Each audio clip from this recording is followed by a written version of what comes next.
Retrouvez l'entrepreneur de l'année, une émission en partenariat avec EY, naturellement aux côtés des entrepreneurs. Bonjour à toutes et à tous et bienvenue sur Bismart. Ravi de vous retrouver à l'occasion du prix de l'entrepreneur de l'année. 350 candidats se sont présentés. Il y aura 5 gagnants nationaux dont les noms vous seront révélés le 16 novembre prochain à l'Olympia de Paris. Mais les jurys indépendants ont déjà nommé 45 lauréats régionaux. Odile Duvaux, présidente et fondatrice de Xenotera, lauréate de la start-up de l'année Région Ouest, nous accompagne. Bonjour Odile.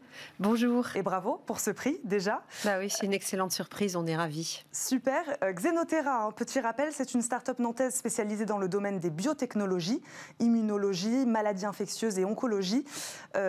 Odile Duvaux, vous décrivez ces 2 dernières années marquées par la crise sanitaire comme une course contre la montre. Pourquoi ?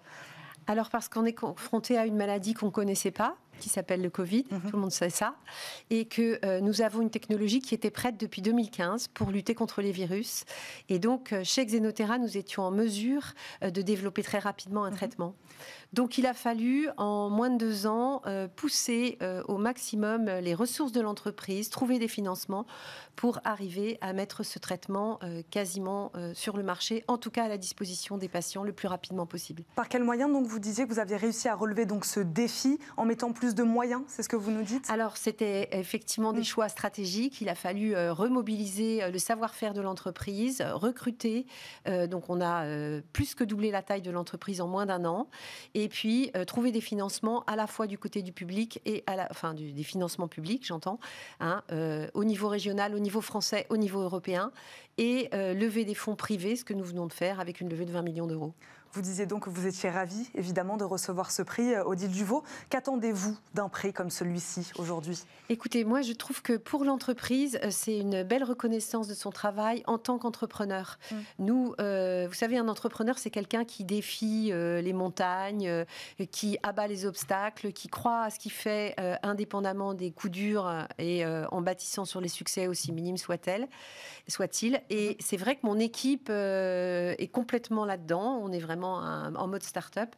Et donc là, c'est une reconnaissance justement de cette résilience de l'entrepreneur qui va au-delà des difficultés qu'il rencontre. Et une mise en lumière de votre activité, vous le disiez, en pleine crise Covid, vous avez quand même travaillé sur un traitement pour soigner ce virus.